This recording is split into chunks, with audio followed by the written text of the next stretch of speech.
Buenos días, estamos en la última sesión que corresponde al primer módulo de taller de lectura y redacción, en la capacitación de Colbach o la modalidad de Colbach. El tema de hoy corresponde a tipos de palabras en donde se abordan algunas definiciones y asimismo ejercicios que concierne a la identificación del sustantivo, del pronombre, del verbo, del adjetivo, artículo, adverbio, de las conjunciones. Más allá de que el alumno pueda aprender una definición, el alumno debe de estar consciente de que su objetivo principal en relación a este tema es identificar la función de estas palabras y no la definición. Como por ejemplo, cuando se aborda el tema de los pronombres personales, el alumno debe de saber diferenciar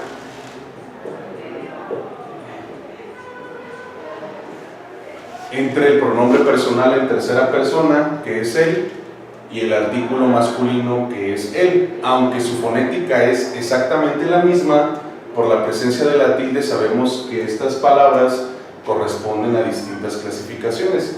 Y bueno, en el caso de los pronombres, pues se aborda lo que son los pronombres en primera persona, pronombres personales, en primera, en segunda y en tercera persona, y asimismo también los pronombres posesivos. También se aborda el tema de los pronombres relativos, lo cual tiene una hilación muy considerable en lo que son las reglas de acentuación que vimos la clase o la sesión pasada. En el caso de los pronombres, el alumno debe de estar familiarizado y debe de estar muy apegado a la función de cada uno de los textos. Por ejemplo, cuando se redacta un texto en segunda persona, cuando se redacta en tercera o cuando se redacta en primera, asimismo debe de corresponder a los pronombres posesivos que se utilizan en dicha redacción.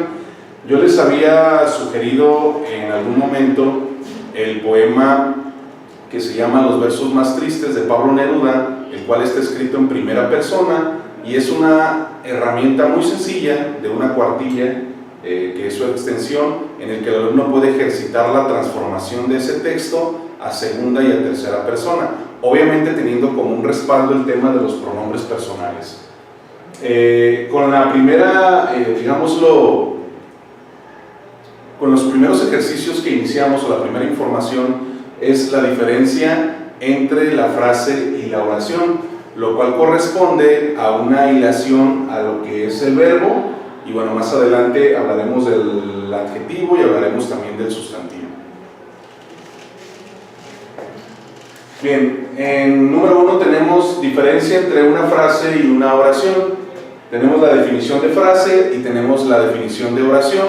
Estas podemos proporcionárselas al alumno para que al menos en una definición el alumno pueda buscar las diferencias o también quizá las posibles similitudes. Pero lo que concierne a la explicación es que el alumno identifique las diferencias de una frase y de una oración.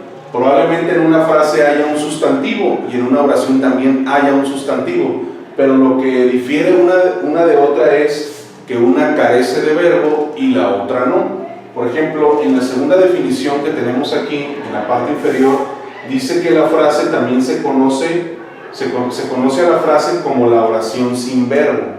Quiere decir entonces que la frase carece de verbo.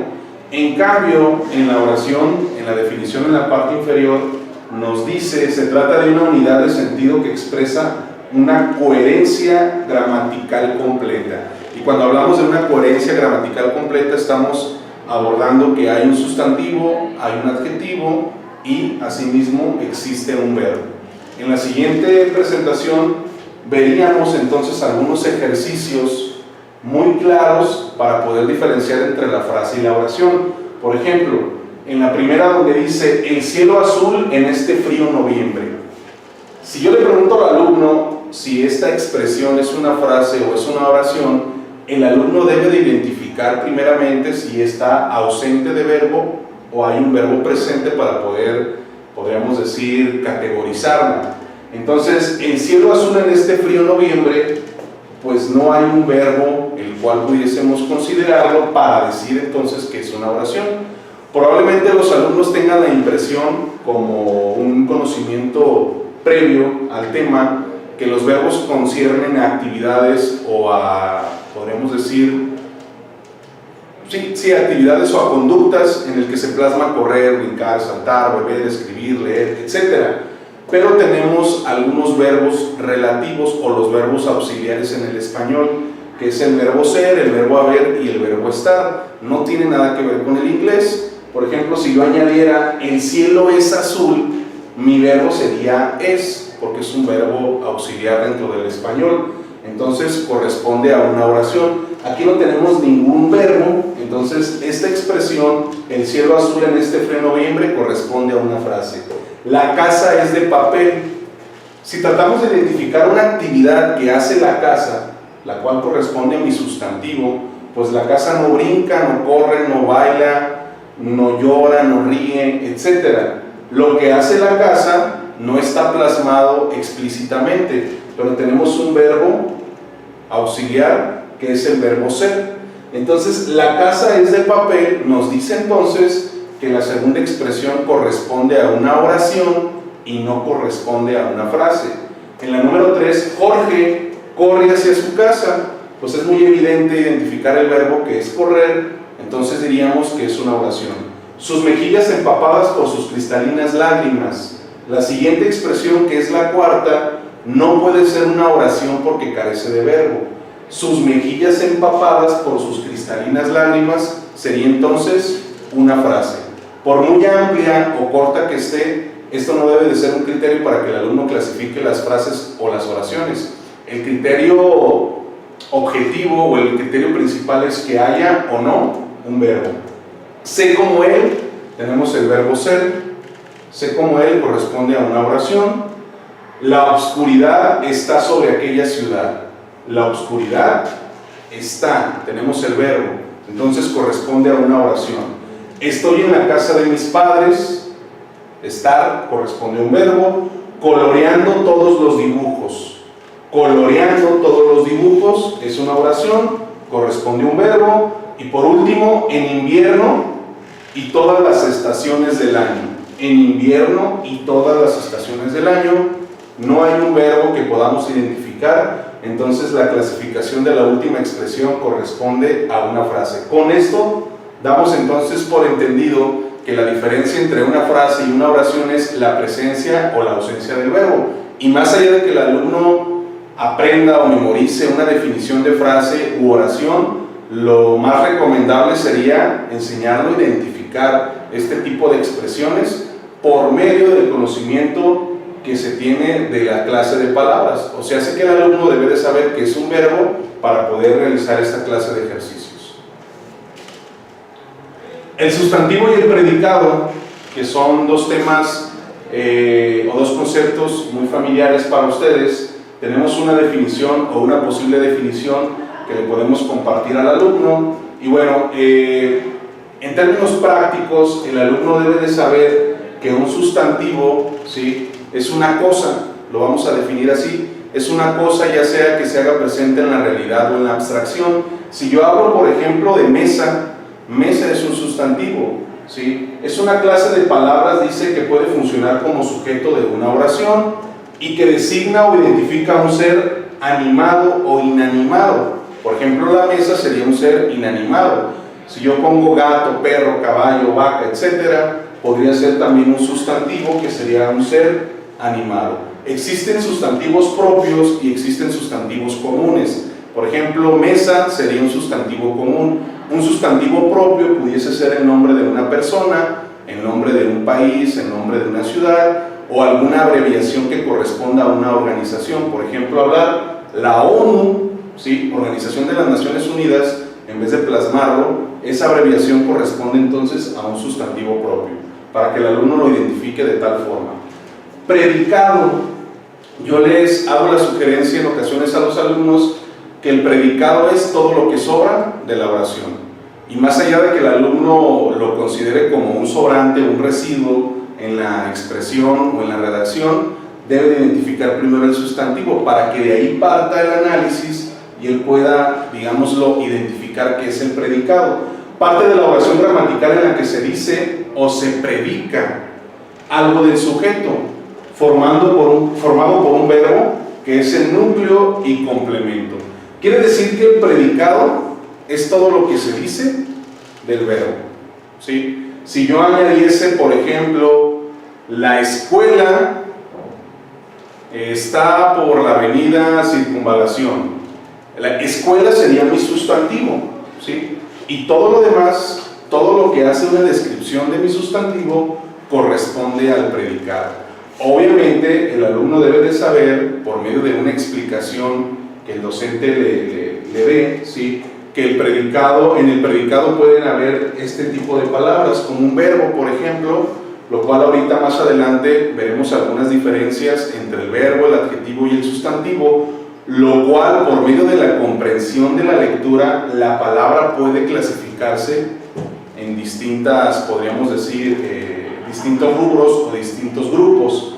¿Por qué? Porque una palabra puede formar un verbo, o puede formar un sustantivo, o puede formar un adjetivo. ¿Por qué? Por la comprensión de la lectura, o por la sintaxis, la manera en la que están estructuradas las palabras, o combinadas las palabras para manifestar alguna información. Bien, aquí tenemos unos ejemplos, o algunos ejemplos, son 10 ejemplos, ¿sí?, en el que el alumno identifica el predicado y el sustantivo.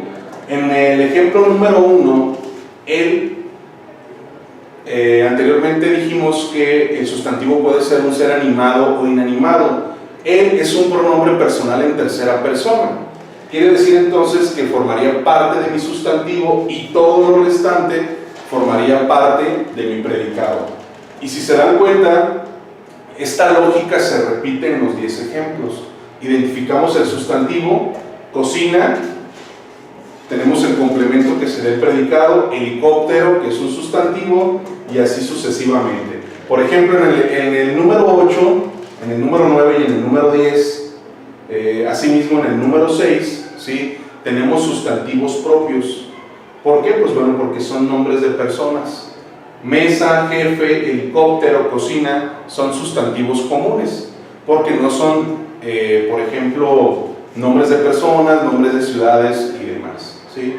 En el siguiente ejemplo, revisamos la diferencia entre el adjetivo, el sustantivo y el verbo. Aquí en estos ejemplos que tenemos identificados, para ello el alumno ya debe de saber qué es un adjetivo, qué es un sustantivo y qué es un verbo. Ya dimos la explicación de lo que era un sustantivo, también lo que es un verbo, de los verbos relativos, y del adjetivo. El adjetivo es lo que califica al sustantivo, pero también lo que determina al sustantivo. Regularmente el alumno se encuentra con la impresión de que el adjetivo es nada más dar una descripción cualitativa.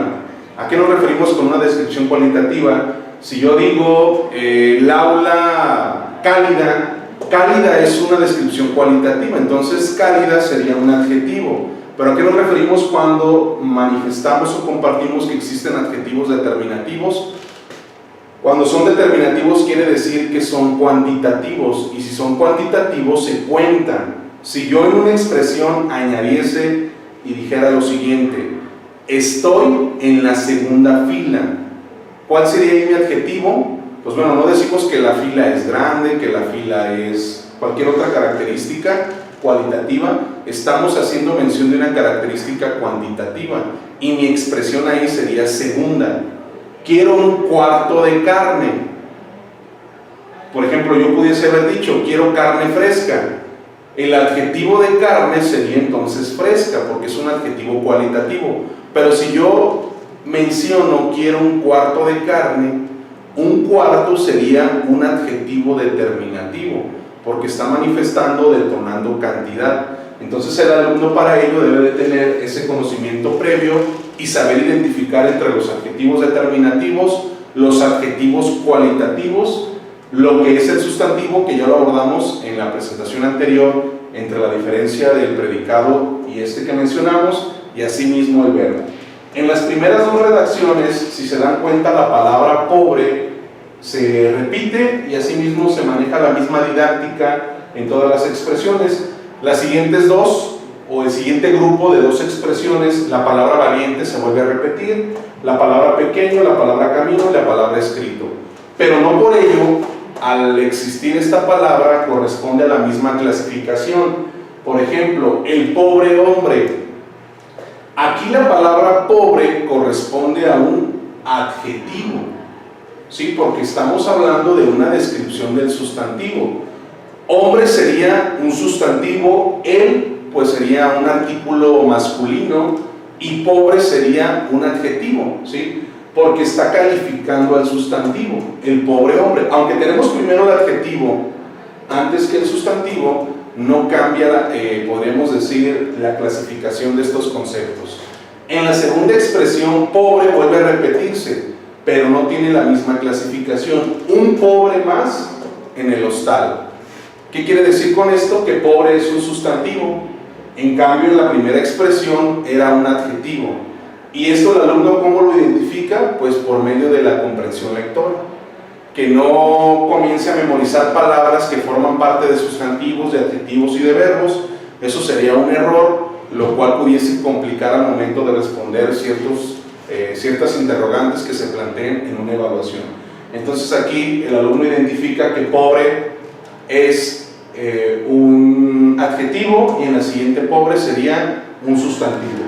Siguiente grupo de palabra, eres más valiente que yo. La palabra valiente, ¿sí?, corresponde a un adjetivo. Eres más valiente que yo. Valiente es un adjetivo en la expresión del segundo grupo. El valiente exclamó, ¿sí? Tenemos aquí la palabra valiente de igual manera subrayada. Entonces valiente aquí corresponde a un sustantivo. El valiente exclamó. Valiente es exactamente la misma palabra, pero corresponden a dos clasificaciones distintas. Siguiente grupo de palabras, es tan pequeño él. Es tan pequeño él. Pequeño sería un adjetivo. Es tan pequeño él. Se acercó un pequeño a saludarme. Pequeño, en la primera es un adjetivo y en la siguiente es un sustantivo. Se acercó un pequeño a saludarme, es tan pequeño él, forman distintas clasificaciones. Siguiente grupo, íbamos por el camino, ¿sí? La palabra camino aquí corresponde a un sustantivo, íbamos por el camino. Esta misma palabra acomodada en una, podríamos decir, en una estructura distinta, camino por la playa, ya corresponde a un verbo. Mientras que aquí corresponde a un sustantivo, íbamos por el camino o íbamos por el sendero, que sería un sinónimo, corresponde a un sustantivo. En esta expresión corresponde a un verbo, camino por la playa. Aquí hace referencia al verbo caminar, en cambio acá la pudiésemos clasificar como un sustantivo.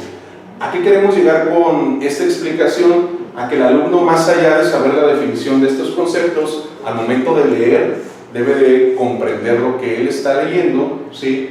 Y asimismo tener la capacidad de agrupar las palabras por un antecedente de que él venga, pudiésemos decir, ejercitando este hábito de la lectura en el momento en que se incluye al curso, se inscribe al curso, hacer bastante énfasis en promover la lectura con los alumnos. Siguiente grupo y último, he escrito una página. La palabra escrito corresponde a un verbo, del verbo escribir. He escrito una página. Siguiente expresión que también se plantea la palabra escrito, aquel escrito corresponde a un sustantivo, ya no corresponde a un verbo. Aquel escrito es de mi autoría. Entonces, las dos palabras están planteadas ahí, pero su clasificación es distinta, ¿sí? Bueno, pues con esta explicación nosotros concluiríamos el tema de taller de lectura y redacción, que compete a la modalidad de Colbach del primer módulo, y para la siguiente sesión estaremos abordando todo el contenido que concierne al tema de literatura.